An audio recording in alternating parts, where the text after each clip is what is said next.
It was a cold Tuesday morning in early November, 2 days before Veterans Day. The marble steps of the Jefferson Memorial Plaza hadn't yet felt the echo of tourists. The wind skimmed the reflecting pool with quiet disapproval. And at the edge of the granite platform, where most people only pause for selfies, sat a man no one wanted to notice. He looked like every other ghost society tried to ignore. Torn wool coat, blanket rolled under his arm like a fallen flag, boots too worn to remember structure, and a canvas cap pulled low, not in pride, but in hiding. Every morning, he sat in the same spot, facing the bronze wall of names, saying nothing, as if reading each letter through memory, not vision. The maintenance crew called him Flag. Nobody remembered why. Someone said it was because he never stood for anything, not even when they raised the stars and stripes. But they were wrong. He stood, just not in ways they could see. That morning, a boy broke the pattern. His name was Theo Ramirez, 8 years old, with a buzz cut and a heart full of questions. His class was visiting the memorial on a school field trip. The other kids followed the guide like ducks in a line, but Theo lagged behind, drawn by something quieter. There was something about the man on the steps, not his clothes, not even the old army duffel beside him. It was the way he looked at the wall, like it was speaking, and he was answering without words. Theo walked over. "Mister, were you a soldier?" No answer. Just a breath. Shallow, distant. Theo tried again. "You're sitting by the names. Do you know one?" Still no reply. The teacher called for him to come back. But before Theo could walk away, the man spoke. 17 of them. His voice was gravel, like a road no one had driven in years. Theo blinked. "You knew 17 people on the wall?" The man didn't look at him. He just nodded. Slow, heavy, like each memory had weight. Theo sat down beside him, quietly. He didn't know what to say, but he stayed. And for the first time in weeks, so did the man. Across the plaza, an old veteran named James Wilcox had been handing out poppies. He noticed the boy and the man together. Wilcox had seen the homeless man before. Everyone had. Some mocked. Others gave food. A few gave silence. But this moment, this felt different. The boy wasn't afraid, and the man wasn't invisible. Wilcox adjusted the medals on his own blazer and walked over slowly. He looked at the man for a long second, then said carefully, "I know you." The man didn't answer. Wilcox reached into his coat, pulled out a weathered notebook. He flipped through names, then stopped. Staff Sergeant Elijah Boone, 2nd Battalion, 7th Marines, 3 tours, Silver Star, 2 bronze. No one seen him in 20 years. The man didn't flinch, didn't nod, but didn't deny it either. Wilcox exhaled. "They thought you were dead." Still silence. "Some of us hoped you weren't." Theo turned to the man. "You were a real hero?" Finally, the man looked at him. Eyes gray like frost, but not empty. No glory, no pride, just memory. "I was a soldier," he said. "The ones on the wall were the heroes." Wilcox stood straighter. "You belong here, Boone, not just on the steps, in the story." Boone shook his head. "Stories need endings. I don't have one." But that morning, because a boy asked a question, and an old veteran remembered a name, a story buried beneath years of silence began to rise again, one that would shake a town, reveal a forgotten sacrifice, and force a community to ask, what happens when the man we forget is the one who never forgot us? That evening, long after the school buses had left and the plaza had emptied, James Wilcox sat in his garage surrounded by storage bins and the smell of old paper. He hadn't touched these files in years. Not since the last reunion of Echo Company, long before funerals outnumbered phone calls. But tonight was different. He flipped through faded rosters, deployment logs, and weathered photos. Then, finally, he found it. Boone, Elijah J. Enlisted, 1992. Discharged, unconfirmed. There was no official end to Elijah's record, just a date stamped MIA, declined reintegration, as if he'd vanished into smoke and someone had closed the file in embarrassment. Wilcox stared at the line for a long time. "You didn't vanish," he muttered. "We just stopped looking." The next morning, Wilcox returned to the plaza. Elijah was in the same spot. So was the duffel, the coat, the silence. But something had changed. There were flowers, laid neatly beside the steps by someone anonymous. A small paper tag read, "For the 17 you didn't forget." Wilcox approached slowly. "You remember them all, don't you?" Elijah didn't answer, so Wilcox sat beside him, just like Theo had. Ramirez, Taylor, Nguyen, Miller, Brooks, names we all read once a year. You read them every day. Still silence. "You don't owe us anything, Boone, but we might owe you something." 2 days later, the Veterans Day ceremony began. The plaza buzzed with marching bands, speeches, and the rustle of flags. Dignitaries lined up behind microphones. TV crews angled their lenses. And Elijah Boone? He sat where he always did. But this time, Theo and his mother stood beside him. Wilcox, too. And in the crowd, people whispered, "That's him, isn't it? The guy from the steps. They say he saved a whole unit in Kandahar. Why's he homeless? Why's nobody done anything?" At noon, a young city official took the stage. He gave the usual speech: sacrifice, honor, freedom. But as he finished, Wilcox stepped forward. He wasn't scheduled to speak. He didn't care.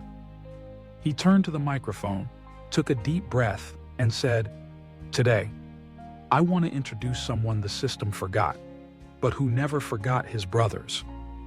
Staff Sergeant Elijah Boone didn't come here for applause. He didn't come for medals. He came to remember. A pause. And now, it's time we remember him. He turned. "Boone, stand with me, would you?" Elijah didn't move. Not at first, but then slowly. He rose. No ceremony, no salute, just a man standing. And in that moment, the plaza went silent. Reporters swiveled. Cameras clicked. People lowered their flags, not in mourning, but in respect. Theo looked up at him and whispered, "You're not invisible anymore." Boone didn't reply, but for the first time, he didn't look away. After the ceremony, something strange happened. A retired general approached him. "We've been trying to locate you for years. There's a plaque in Arlington with your name on it. People thought you were gone." Boone answered simply, "I was." That night, a picture of Elijah Boone standing in front of the memorial, coat tattered, boots frayed, went viral. The caption read, "He never asked for recognition, but he remembered more than any of us." People began to ask questions. Why was he on the streets? Why wasn't he getting help? Who had let this happen? In the following days, volunteers from across the city came forward. One offered housing, another, legal services, a third, therapy support for PTSD, but Boone declined them all, except one, Theo's mother. She offered a small guest room in the back of their home. No fanfare, no conditions, just a place to sit that wasn't cold. Boone accepted, quietly. In a world of headlines, he became one. But he didn't chase it. He just folded his blanket, picked up his duffel, and walked toward a doorway that finally stayed open. The guest room was modest. A twin bed, a second-hand dresser, a small window facing a sycamore tree. But to Elijah Boone, it felt foreign. Not because it was small, but because it was quiet. No radio chatter, no distant sirens, no need to keep one boot on, just in case. Theo's mother, Isabel Ramirez, didn't ask questions. She didn't try to fix him. She offered meals, a warm blanket, fresh socks, nothing more. It was the first time in 20 years that Boone had slept indoors without fear. And yet, he didn't unpack the duffel, not even once. In the evenings, he'd sit on the back porch, watching the light fade behind the tree, sometimes with Theo beside him, sometimes alone. Theo never pushed. He just asked little things. "Did you always want to be a soldier?" Boone paused. "I wanted to be a teacher. Why didn't you?" "Because someone told me I'd be better at war." A week later, Theo's class had a history project. The assignment: interview someone who lived through a historic event. Most kids asked grandparents. Theo asked Boone. Isabel was hesitant. "Are you sure, mijo? He might not want to." But Boone agreed. Theo brought a recorder. Boone brought silence. For 5 full minutes, neither of them spoke. Then Boone said, "April 14th, 2004. My unit was pinned down near Marja. One radio, no reinforcements. I told my men to dig in. I crawled out with a flare and drew fire away. We lost 3, saved 9. A pause. I never forgot the ones who didn't make it. But I stopped knowing what to do with the part of me that lived." Theo turned off the recorder. "You think remembering is enough?" Boone looked at him. "Sometimes it's all we have." That night, Theo uploaded the recording to his school portal. He didn't realize it was public, but by morning, it had over 18,000 views. By noon, 250,000. The next day, Boone's name was trending, not for medals, not for speeches, but for a boy's quiet interview with a man no one had listened to in decades. Soon, letters began arriving at Isabel's home. From fellow veterans, from families of fallen soldiers, from strangers. Some said, "Thank you." Others said, "I'm sorry." One simply read, "I served with your brother. He died in that ambush. You brought him home when no one else could. I never got to say this in person, but I owe you my life." Boone read each one, carefully, then folded them and placed them in the duffel. Still, he didn't unpack. But one evening, Theo came home from school with something in his hands. A box. Inside it, a framed certificate, an official insignia, a nameplate. "They want you to speak at the Veterans Gala," Theo said. "They said it's not about awards, it's about telling the story." Boone didn't respond. He walked to the window, stared out at the sycamore. Then he whispered, "I'm not ready to be seen." Theo answered softly, "You already are." The Veterans Gala was held in a grand ballroom downtown.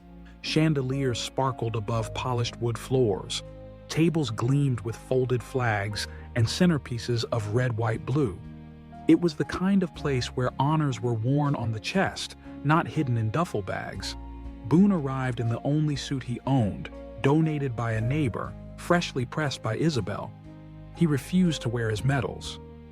"If I didn't need them on the field," he'd said, "I don't need them on a stage." But he did tuck a small folded photo into his inside pocket. 17 faces, people whispered as he entered. "That's him." "Is it really Boone? Did you hear the interview?" "They say he vanished after Afghanistan." He kept his eyes low. He didn't scan the crowd. He didn't need to. Because standing near the podium, holding a sheet of paper with nervous hands, was Theo. The boy had been asked to introduce him. Theo cleared his throat. His voice trembled at first, then steadied. "I met Sergeant Boone at the memorial. Everyone else saw someone sleeping on the steps. I saw someone listening to names." He didn't ask for recognition, but I think we're the ones who needed to see him. A pause. "He taught me that being a hero doesn't mean never breaking. It means carrying the memory of others, even when it breaks you. Please welcome my friend, Staff Sergeant Elijah Boone." The applause began slow, then rose, then thundered. Boone walked to the microphone, paused, then laid the folded photo gently on the podium. He didn't speak right away. The room waited. Finally, I spent years outside rooms like this, not because I wasn't invited, but because I didn't know how to walk through the door anymore. War doesn't end with silence. It ends when someone listens. He scanned the crowd. I remember the 17 who didn't come home, but today I realized I forgot myself too. This boy, he nodded toward Theo, reminded me that memory isn't a burden. It's a bridge. He looked down at the photo. And maybe, if we build enough of them, no one has to sleep on the steps again. The room stood, not for applause, but in stillness. Some wiped tears, others bowed their heads. A general stepped forward after. "Sergeant Boone, on behalf of this nation." But Boone held up a hand. "I appreciate it, but I don't need another medal." He reached into his jacket, pulled out a small mirror, held it up. "What we need are more of these, so we can see each other clearly." Later that night, Boone stood outside beneath the city lights. Theo ran up beside him. "You were amazing," Boone smiled. "I was terrified." Theo shrugged. "You still showed up." Boone handed him the mirror. "Your turn now." A week passed, then two. The gala faded from headlines. The interviews slipped beneath newer stories. The applause became memory. But the memorial steps, they stayed the same. Every morning, commuters passed them. Tourists posed beside them. And sometimes, someone left flowers, not for a specific name carved in stone, but for a man who once guarded them all from the shadows. Elijah Boone now lived in a routine: coffee at 6, back porch at sunset, reading the local paper with a pencil tucked behind his ear. He still didn't like loud spaces. He still flinched at certain noises, but the guest room no longer felt foreign. He'd finally placed the duffel on the closet shelf, unpacked, folded, rested. He began visiting the community center twice a week, not to receive help, but to offer it. He spoke to other vets, sat in circles where people forgot how to start, and he always said the same thing first: "Don't worry, you don't have to tell your story until you're ready, but you do have to stay." One afternoon, Boone stood beside a young woman who hadn't said a word in weeks. He didn't push her. Instead, he pointed to the memorial etched into the center wall. "Do you know what's missing from every plaque? The silence after the war. That's where the real battles begin."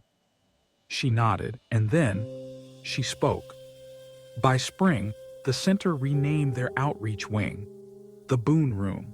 No ceremony, no banner, just a plaque on the door. For those who carried others until they could carry themselves. Theo, now older, often stopped by to visit. He still brought questions. "Do you ever wish it had gone differently?" Boone thought for a while, then replied, "Sometimes, but then I remember, if I hadn't been invisible, maybe you wouldn't have seen me." One morning, Theo found Boone sitting in front of the memorial again. This time, not alone. Beside him, 4 young vets, a woman in uniform, a teenage boy holding a framed photo. Boone stood as Theo approached. "I was just telling them what you taught me," he said. "That remembering isn't about the past. It's about what we choose to carry forward." The sun rose over the plaza. Names shimmered in the light, and beneath them, not carved, but felt, was one more name: Elijah Boone. Not in stone, but in every silence that had finally been broken. That night, Boone returned home. He sat at the porch, sipping tea. From inside, Isabel called out, "I found something for you." She handed him a yellowed envelope. No return address. Inside, a medal. The one he never collected. And a note. "Some honors come late, but the ones earned in silence never lose their shine." Boone smiled. He placed the medal on the table, then looked at the mirror still resting beside it. "I'll take the mirror." and left the medal for someone else who might need it more.